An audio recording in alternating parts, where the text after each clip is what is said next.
नमस्कार. मी आज बनवणार आहे मटण रस्सा. त्यासाठी अगोदर कांदे भाजून घ्यायचे. खोबरं बारीक करून ते मंद आचेवर लाल होईपर्यंत भाजून घ्यायचं.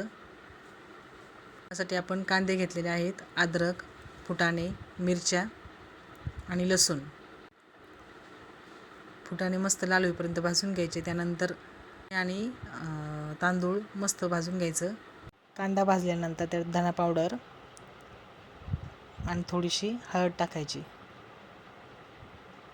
आणि छानसं परतून घ्यायचं कलर येईपर्यंत. आपण जे खोबरं भाजून घेतलं होतं त्याला तेल सुटेपर्यंत छानसं बारीक करून घ्यायचं. हा आपला मसाला तयार झाला. पाणी गरम करायला ठेवलं, तेल गरम करायला ठेवायचं. त्यानंतर त्यामध्ये कांदा परतून घ्यायचा छानसा, थोडंसं धना पावडर आणि हळद टाकून मिक्स करायचं. मटणाचे पीस त्यामध्ये टाकून द्यायचे. तेल सुटेपर्यंत छानसं परतून घ्यायचं.